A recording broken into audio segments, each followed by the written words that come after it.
Hey everyone, Brett Kelly here for another Tuesday Tech Tip, 45 Drives. Today I'm talking about Intel Optane, NVMe, OpenCAS Linux, cache accelerating software, and Ceph. We're going to go through a quick little demo on how you can set that up at home, and I'm just going to give a brief overview of the three pieces there. Except Ceph, you've heard me talk about that enough.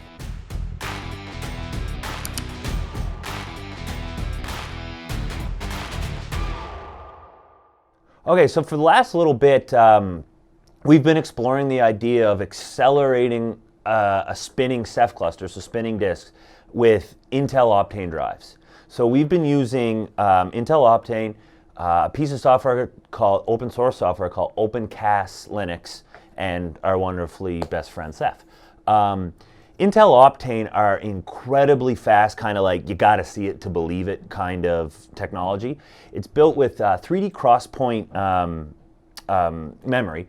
And anyway, I'm not gonna go into the details of that work. We'll have other videos of that right now. So we use that in combination with OpenCAS Linux, which in my opinion is the most impressive cache accelerating software I've played with yet, at least open source. Anyway, both of those are made by Intel, and combination of that and Ceph, we've been seeing some really cool results on taking a relatively low-cost spinning cluster, just a little bit of NVMe performance in that, and really seeing some cool I/O and throughput performance. So yeah, like I said, we're going to have other videos in the future explaining a little more detail on like why Optane's so fast, why it's so cool. Me as kind of an electrical engineering background, I find that crazy interesting. The cache software itself deserves like 7 videos, so we'll spend some time on that. But really, to get into it, we want to show you what we've been working on, so maybe you can spin it up at home. So why don't you join me at my desk over there, and we'll walk through a setup of taking some spinners and NVMe drive, using CAS to join them as a cache accelerated device, and then we're going to build Ceph on top of it. So let's go check it out. Okay, so let's get into it. OpenCAS and Ceph. So I kind of broken it down to our 3 sections of the video here. We're going to deploy OpenCAS on the core devices, so a hard disk drive, and the cache device on the very fast NVMe Optane drive. There's some details there that we'll go through as we go through section 1, and then in section 2 we're going to deploy Ceph using these OpenCAS devices, so the hard drives and the NVMe all stuck together, and just regular spinners.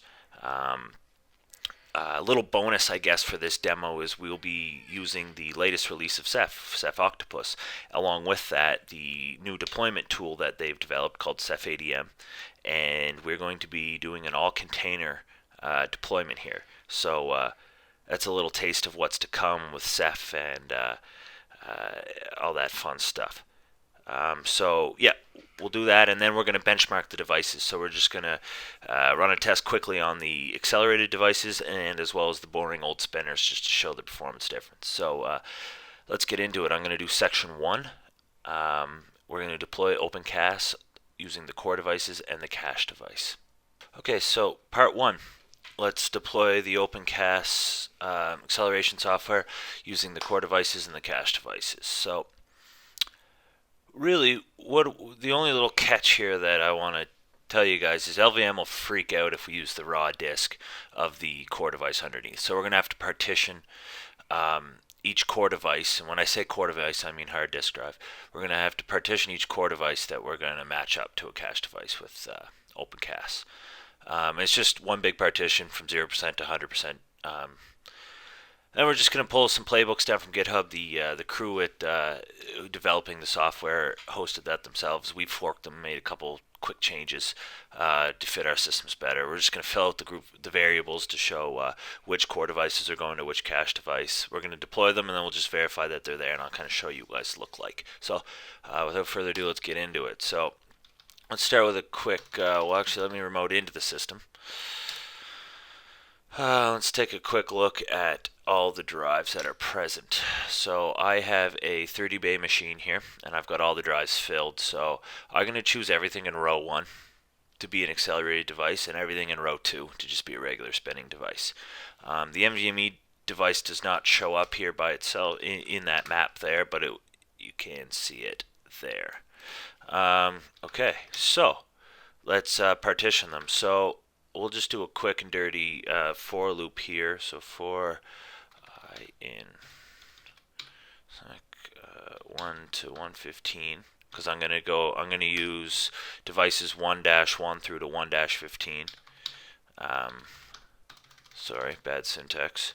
Do parted script the device. So I'm gonna go 1 dash my variable, make label GPT, make part primary 0% to 100%.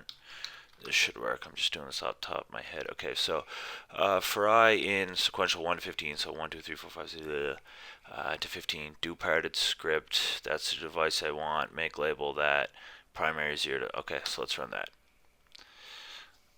It shouldn't take too long. Let's make sure that looks right. Okay, that's all my parts. Let's take a look at LSDev. Okay, and now you can see, so everything's occupied, but see the bolded green here? Those are my ones with partitions on them. So that did what I wanted it to do. Okay, so let's pull the OpenCAS playbooks down from GitHub. So the link will be in the description below. You can pull it from there. In my case, I already have done that. So I like to put my playbooks in user share and then whatever directory. So I'll go to OpenCAS Ansible. Take a look in here. So what we're going to want to run is we're going to run OpenCAS deploy. But we have to just do a small bit of configuration first. So I'm going to go into my group virus file, OpenCAS nodes. So I already have this filled out, but we're just going to go through it very quickly. So you have to define the cache device and then the cached volumes. So the cache device is simple. It's the NVMe device present in my system. ID of 1. I'm using it in the cache mode write back because I want to accelerate my writes more than anything. Force for me here is true because I've been ripping this down, put it back up. It's just cleaner that way. I've used the default cleaning policy, promotion policy. Line size, this is the cache line size to use 4K, 8K, all the way up. We're going to use the default 4K here and the default IO class. So stay tuned. We'll do some more detailed videos on what you can do with OpenCAS. Pretty cool software, but out of the box works pretty well, so that's what we're going to stick with. So now we have to define each one of our spinning devices and how it's going to be cached. So what you can see here is, look at this first one. So ID 1, and it's using cache ID 1, which is the cache device we defined up top here. And the spinning device is 1-1-part 1. So these are all the partitions I just created, and I'm using the first row of the machine here. And if you can notice, all 15 of these drives are all using the same NVMe device as its cache. So in my case here, my cache is kind of small for how many devices it's using. It's about 0.5%, which is enough to see some results here, but you can get pretty creative with this. You can have multiple NVMe devices. You could have some devices accelerated by the really fast Optane, and maybe you've got some flash in there that you want to use. Like, it's very, very flexible. Anyway, I'll spare you that. We'll go into that in other videos. So I'm content with my group files here. So let's move on. So let's run the playbook. So what this playbook is going to do is it's going to pull down the OpenCAS code from the Git master, compile, install, then configure all our devices, and then we'll be done. So I'll start this playbook, and we'll continue on when it's all finished. Oh, sorry, we should define our host too, just to show you. I'm just working with one host right now, and that's my local host right here, 101.5. So, and you notice it's labeled OpenCAS nodes. So that's who it's going to deploy this stuff on. So let's go OpenCAS deploy, and we'll let this go. Oh, we also have to tell it who to run on. So here's the host file I just deployed. So let's let this go.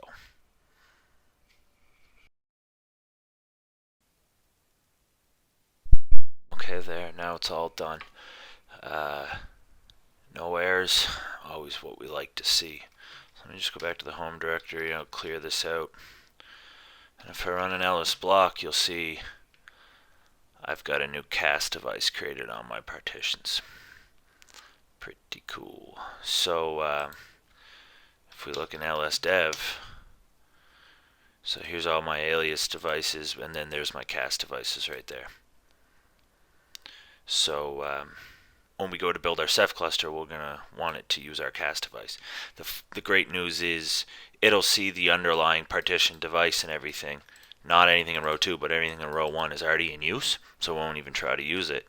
It'll see all these CAS devices as brand new devices, so there we go, we can get into work.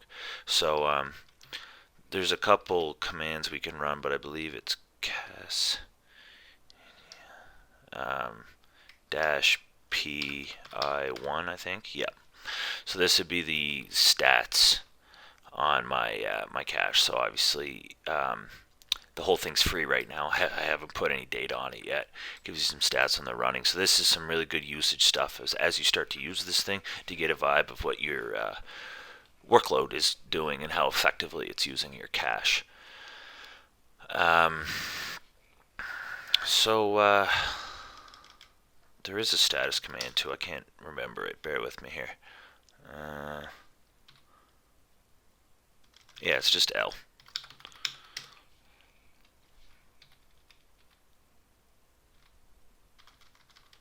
No, it's just L like this. Here we go. So there's my status of my cache. It's running, it's in write back mode, and all of my underlying spinners are being cached by this NVMe Optane drive. So there, section 1 complete. Okay, now for part 2, let's actually put the Ceph cluster on top of these OpenCAS devices we just made, as well as the regular spinners, because we want a little bit of a comparison, right? So like I said in the intro, we are using the latest Ceph release of Octopus. Pretty exciting stuff. The new Ceph ADM tool they built is built for simplistic deployments. They're working to, although Ceph Ansible and all these other tools out there are great, the Ceph developers are really pushing to have a unified, simple way of using Ceph. I'm all for the idea. I love it. I've been playing with it a little bit, so we figured it'd be a good time to tease it out this way. So we just had, like, pretty simple. Check out the documentation. It's pretty simple, but we just threw a couple scripts together to kind of accelerate the process when you're using it on Storinator. So we're going to pull those setup scripts down. I've got them installed already, but we'll leave the link in the description of where they are at. So if anyone else wants to pull them down, make edits, do whatever the hell you want to them. Then we're just going to deploy the cluster. We're going to wait till all the OSDs are up, and then we'll move on to benchmarking them. So that's the fun part. So I'm going to be quiet here and get to work. So the scripts, we've got a deploy cluster, a modify crush, and a purge cluster. You might have noticed too, I'm only using one node here. The rule of Ceph always is minimum 3, recommended 5. That way you can spread everything around safely. But where we're using containers now, we can bend those rules a little more. And if we really modify our crush rules to not just spread around OSD or host, we can have a pretty safe single node Ceph cluster. So that's a little outside of the scope of this video of the details of the modified crush, but that's just a quick overview. We're going to deploy it. I'm going to change the crush rule so everything will go healthy. But really, at the end of the day, we want to benchmark a device. So let's just deploy the cluster. So let's take a quick look at the script. Couple dependencies. Check to see if there's a cluster already, adds the repo, does it install, does the initial bootstrapping of the monitor manager, it gets the alerting stack ups, the dashboard, Prometheus, Grafana, all that good stuff. And then it applies the OSDs to all available devices. So let's launch it and wait and see what we get.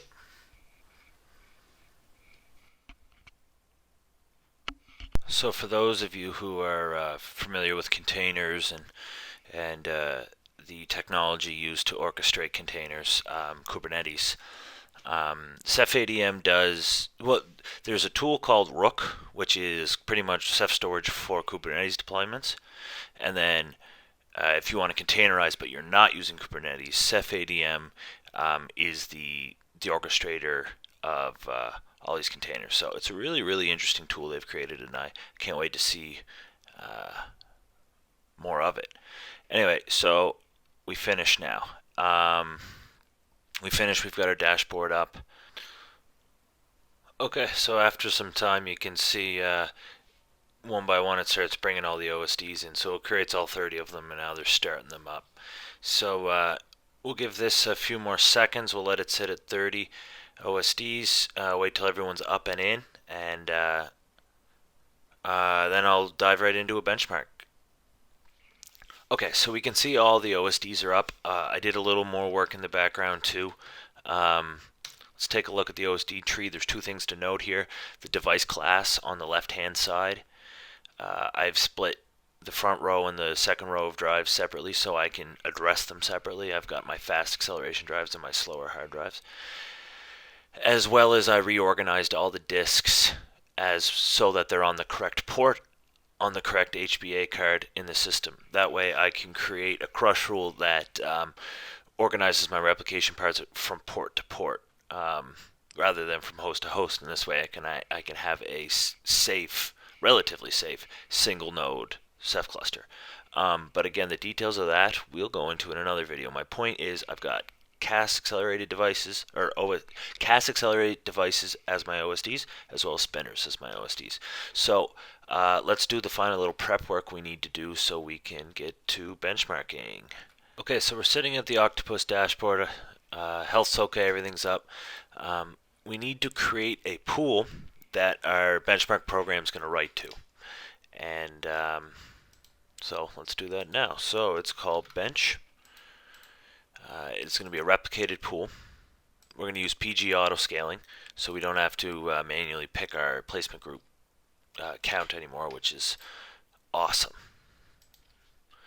So the application is going to be set to bench, just a custom one. Yep.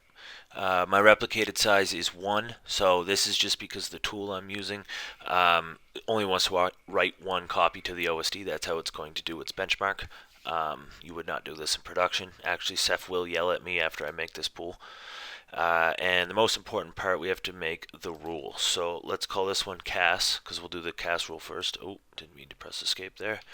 CAS, root default.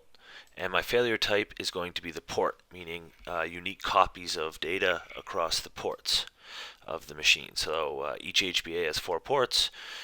This machine I have has 2 HBAs, therefore 8 ports it can spread data across. And most importantly, our device class is CAS. So let's create that pool. And then we'll see auto scaling bumps that up to 32 eventually.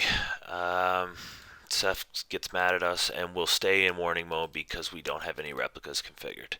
We're doing this on purpose as we want to benchmark. So let's go back to the terminal. And so like we saw in the dashboard, we created the bench pool on the CAS devices. I went ahead and made a bench underscore HDD pool that lives on the hard drives. So now we can test both. So I'm going to go up to my command here. So the tool we're using is called Ceph GoBench. I'll leave a link in the description to its GitHub where you can take a look at the inner workings of it if you're curious. But what we're doing here is writing 10 threads, duration of just 10 seconds for now for illustrative purposes. Block size 4K. It will write randomly and write only to the 21st OSD, which is I know is a hard drive OSD, and the pool bench HDD. So let's run this. For those that are okay, yeah, it's just about finished now.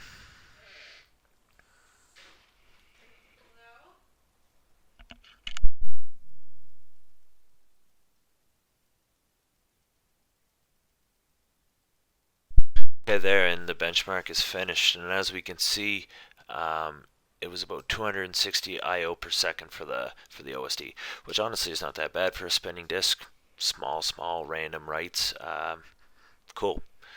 Let's see what we came here for though, and take a look at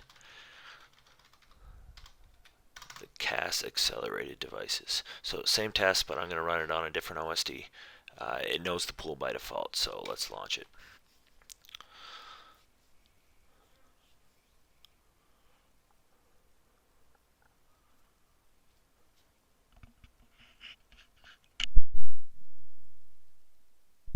All right, it's all done. So you can quickly see the big difference in that number. We just went from 250 I/O per second into that OSD to 10,000. So pretty amazing stuff. Anyway, this video's been getting long enough. That's how you can quickly build a OpenCAS cluster with Ceph and how to benchmark it. So all the links will be in the descriptions below, and let us know if you have any questions. Okay, so that's how you stand up a Optane accelerated Ceph cluster using OpenCAS Linux. Hope you guys enjoyed it. I'm going to leave the links in the description below to our GitHub pages, our GitHub page, sorry. You'll find our Ceph playbooks there. You'll find the OpenCAS playbooks there. Try it out yourselves if you want. Don't feel like you need to buy an Optane drive. The OpenCAS software works with any block device. You could use an SSD or whatever you want. Yeah, so feedback, questions, comments, anything like that. Like I said, lots of content here with these awesome Optane drives, OpenCAS itself, and, well, Ceph. As you can tell, I talk about it all the time. So expect some more. If you want us to see us go a certain direction, talk about a certain thing, let us know. And hope you enjoyed that. Catch you next week.